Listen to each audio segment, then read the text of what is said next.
Next কোশ্চেনটা কি বলছে, A and B can complete a work in 5 days and 20 days respectively থাকলে A এর হবে এই যে 5 দিনে করতে পারে, আর বি করে 20 দিনে, এই যে লেখা আছে এ 5 দিনে বি 20 দিনে, তাই না?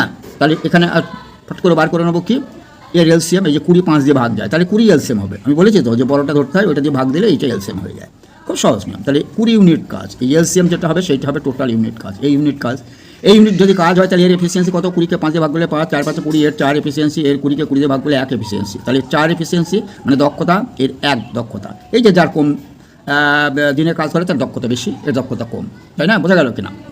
এইবার প্রশ্নটা কি বলেছে, they work on alternate day. খুব ইম্পর্টেন্ট কোশ্চেন কিন্তু এটা, অল্টারনেট ডেতে কাজ করে, মানে একসঙ্গে কাজ করে না, দুজন একসঙ্গে কাজ করে না।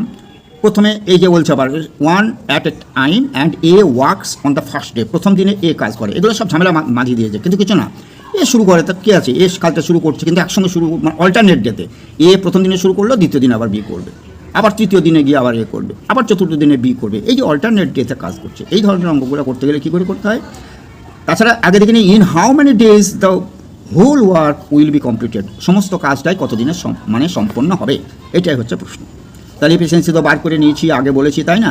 এবার প্রথমে এ দিয়ে শুরু করেছে, এই যে এ দিয়ে শুরু করছে, তাহলে এ মানে 4 ইউনিট কাজ করতে পারবে প্রথম দিনে, আর বি তো 1 এফিসিয়েন্সি, তাহলে বি দ্বিতীয় দিনে মানে 1 ইউনিট করবে, তাহলে 4 আর 1 5 ইউনিট, কিন্তু 2 দিন সময় লাগবে, 2 দিন কাজ করতে সময় লাগবে, 5 ইউনিট কাজ করতে সময় লাগবে 2 দিন। তাহলে এখানে টোটাল কাজ কত, 20 ইউনিট কাজ।